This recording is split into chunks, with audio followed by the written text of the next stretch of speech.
Flash tonight in Montreal.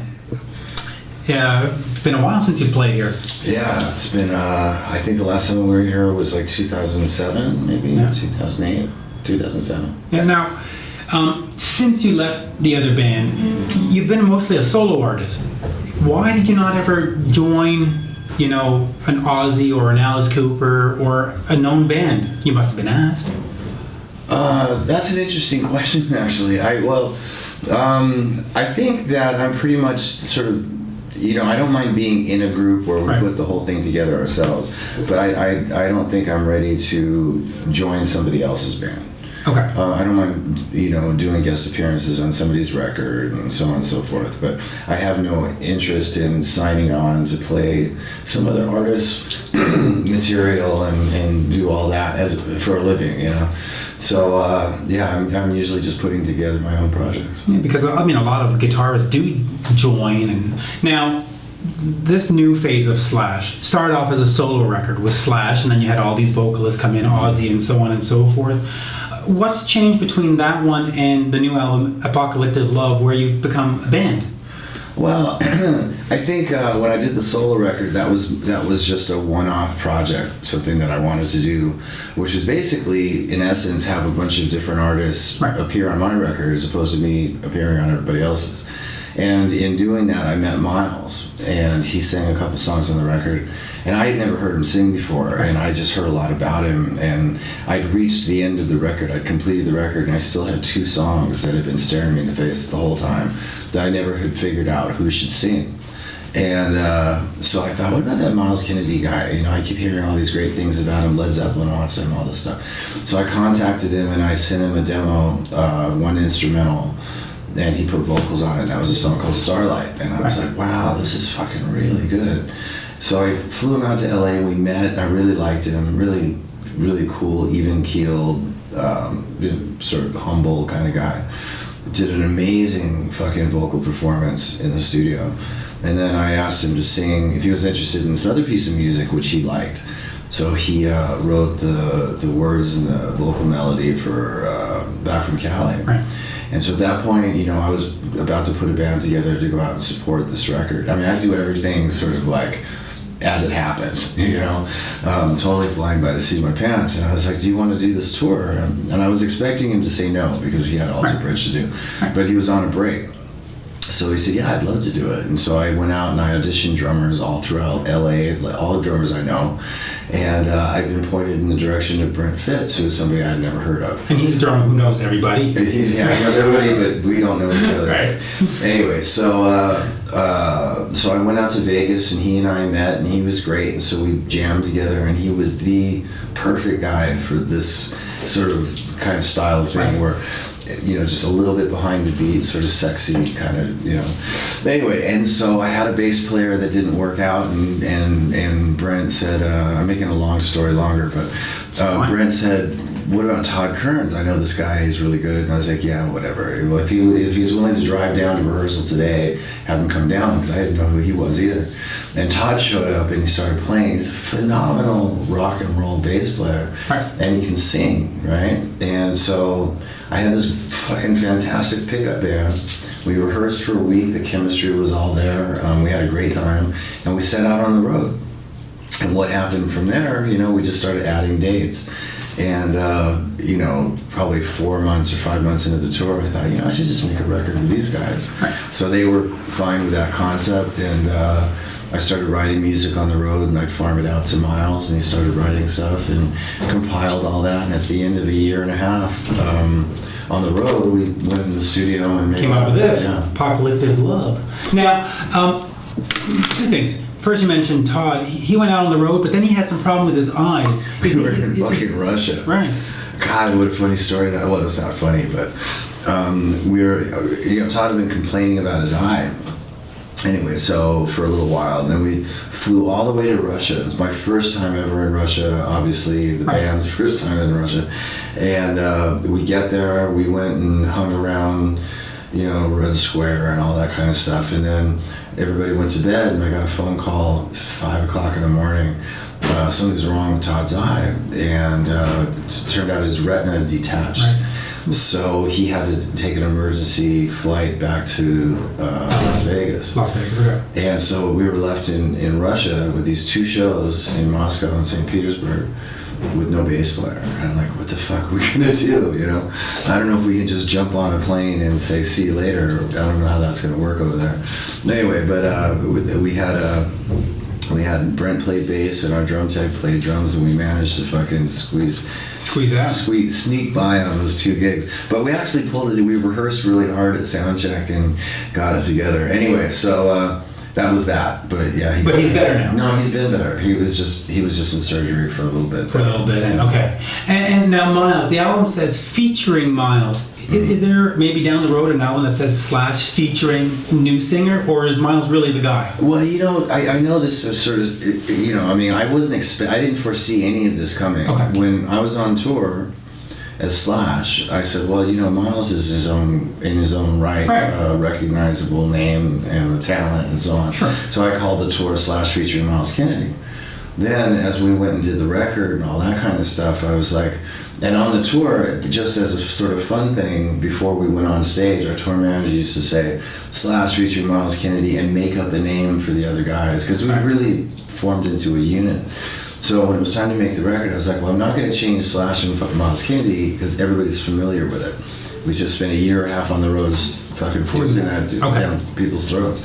So so we added the Conspirators. So this is not going to change. Okay. I would imagine that if I'm going to do another record, it's going to be with the same lineup. So this is the band then? It's turned into a band, yeah. And I guess... If we do anything else on the side, it'll be / something else. / something else. And I guess with this being the band, I guess it precludes any involvement with Velvet Revolver or any other band. Yeah. I mean... there, you know, a lot of people have been asking me about Miles for Velvet Revolver, which at one point, I mean, initially that's where I first heard of him. But Miles wasn't interested in joining Velvet because of Alter Bridge. Right. And that was one of the first times I ever heard his name, was that somebody in Velvet Revolver had mentioned him. And I was like, I don't know who that is, but whatever, you know, but he didn't want to do it. So at this point, I think what it is more than anything is we sort of collaborate, the 2 of us, on this particular thing. It's a very nice, easygoing kind of thing.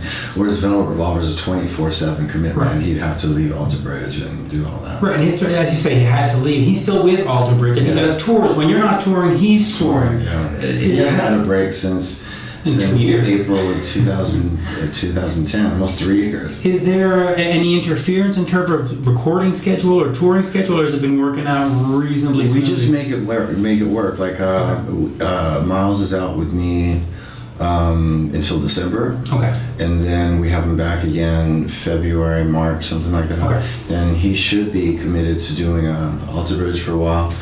I'll start working up songs with Todd and Brent and doing whatever else I do. But you'll wait for it. Yeah. Okay. Now, some of the other things that people may not know is that you have a production company called Slasher Films. Sort of. I was just going to say that I'll be doing that as well. Yeah, horror movies. And what's the status of that? What is the first movie out, or? No, it's not out. The first movie is in post now. Okay. And I'm waiting to receive one of the rough edits of it so I can start putting together some music for it. Okay. But it's really good. So I'm excited about this because my role in it, just like in music, is totally the creative, right? And so it's not music, but it feels similar, and it's something. It's a subject. You know, the horror thing is something that I have an aptitude for. I've been a fan of horror since. Right, and you grew up on Alice Cooper, and you love Rob Zombie. So you know, I'm trying to put together really good character-driven and story-driven, psychologically scary movies that don't depend solely on entrails and blood, and, you know, but like movies that scare you from a psychological point of view and not disarm you because they're unnervingly gross, you know. Now, are you heading to sell this to a studio to make it into like a big? I have all that done. It's already all done. Yeah, so I mean, it's not a big budget movie, and it's a horror movie, so it's not going to be a big production, studio production, but. You know, we'll see what happens when it's finished and ready to go, how many theaters we can get in. Is it only horror movies that you're going to do, or eventually would you get into making videos for other bands or making No. This is one particular thing that appeals to me. I like reading the scripts. I like the character development and the cast selection and all that kind of stuff. I don't want to get into videos. I don't want to get into comedies or dramas. Primarily horror, maybe some sci-fi stuff. You know, Okay. they sort of go hand in hand sometimes. And that's it. I'm gonna try and put out 2 movies a year. That's kind of cool. And the first one was released when, you see? Yeah, it's not. Oh, it should be next year. Yeah. 2013. Yeah. Now, am I allowed to ask you just about the importance of Appetite for Destruction? It's the 25th anniversary. You know what? I'm just sick of talking about it because no matter what happens, it always. No, just the fact that it's been 25 years that this album came out. No, not the band. I mean, just the album. I mean, it just doesn't seem like 25 years ago. And I mean, even if I stop and think of all those crazy shit that's gone on since 1987 and now, it still doesn't feel like 25 years. Yeah, I'm just thinking about the songs themselves. I mean, when you put them together, you know, I guess 26 years ago, did you think, wow, we've got something special, or did you just think, man, it's an album? And I don't think anybody looks at a record and goes, it's going to be the next big an thing. iconic thing that's going to stand the test of time for years and years and years and years. You just make the best record that you can and feel good about it and go out and do it. You know, that was basically all it was. But moving away from that, for the new album, you put together an app for the iPhone or for smartphones. Right. Basically, you play the entire album live, and with the app, people can see different angles and you can see the whole band. How did that concept come up, and are you going to apply it to anything else? Like maybe record a live show in that kind of vibe? Well, it's called Natty Vision, and it's a company unto themselves, and I stumbled across them on the internet. I think it was a Muse show that they'd done, and it was a live concert, and you could go on either side of the stage, behind the drums, looking out towards the audience, looking at it from the front of the audience point of view, from up above, so on and so forth. I thought, that's fucking great. We should do that in the studio. So we contacted them, and they came down, and we did it in the studio. And so I would like to, at some point, do a live gig with them as well.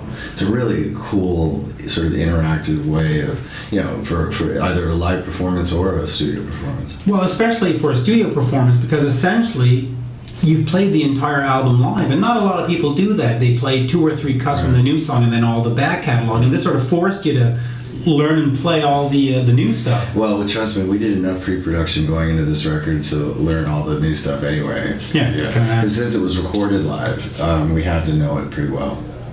Yeah. Now, going forward, you mentioned that you were going to start maybe in January looking at new songs? Oh, no, we're doing, like for this, new songs now. I'm starting to compile, writing riffs and recording them and arrangements and starting to get into all that and talking with Miles about it and feeding in material. Okay. That's all just started in this last month. So now, you've always done rock and hard rock. Any chance that you might move into another genre at some point and do an acoustic album or a classical album or some kind of other album? Well, I mean, I do stuff on other people's records, but for your own. But people ask me like if you're going to do a blues record, or no one's mentioned an acoustic record yet, or an instrumental. Right. And at this point in time, I'm still, I've still got a lot of things. Desires as far as doing like a rock. I mean, this particular record and this band has been a huge boon for me because I've been in so many different configurations, all sort of looking to do the same thing, and I finally found an environment where I seem to be able to get away with doing what it is that I'd like to do. Right. So I'm going to be headed in that direction. The idea of doing an instrumental record just sounds boring, Right. But it doesn't mean that I might, doing like a score is very similar, but it's a whole different concept. Putting together a bunch of instrumental, guitar-driven, a whole record where it doesn't sound like much. Have you done more score work? I mean, when you think about Velvet Revolver, was essentially sort of created to do a score for a movie back in the day. Well, no, was it the Hulk? It wasn't. Yeah, we didn't get together to do that. But that's sort of where people. It was the first thing that we did to sort of see how it all worked. But the scoring thing, I did score a movie. Called This Is Not a Movie, which was this very avant-garde, low-budget movie by this really fantastic director from Mexico. and Eladio Rubio is his name. And so that was like the first full-length score that I ever did. Nothing but guitar, totally off the cuff. Other than that, I've just done a lot of. I did. What was that? Fast and Furious. Right. I've done little bits and pieces of different movies. I did The Wrestler. That's right. Yeah. So I do it from time to time, but that's different. It's instrumental and it's a lot of fun. It's very slow paced. Right. Like I won't score all of Nothing to Fear, which is the name of that movie. I'm just going to write some different parts and let the scoring composer incorporate them into the score. I'm too busy on the road to be able to dedicate too much time to it. But yeah, so I don't mind doing that, but a whole album instrumentally doesn't sound like fun. An acoustic record, I can only handle one or two songs. One or two songs. Yeah, and for the movies, you're not producing it. You're not going to be on the set going cut action. I went down to the set, but I don't direct now. That's what I mean. Yeah, Direct. Anything else we need to mention? At the moment, no. I think We got the slasher, we got the app, we got the album. I'm busy on the road for a long time, and the record's out, and I don't really have anything else in my sights except for making another one and getting this movie thing going. Now, the interview today was all possible thanks to Alan Niven. Any words about him? Alan's great. I've been talking to him a lot. Alan was one of the key elements in Guns N' Roses, doing what it did. He was really instrumental in getting it past the powers that be and getting it to see the light of day. There's many times that first album of ours we were going to get dropped from the label and all kinds of stuff. So I give Alan a lot of credit. I thought he had a lot of foresight and a lot of balls to push it the way he did. And then that album 25 years later is considered sort of the classic hard rock album, right? So yeah, it's just great, man. It's nice to have been part of that. Yeah, absolutely. Well, thank you very much for your time. It's nice talking to you. You too. Pleasure. Thank you.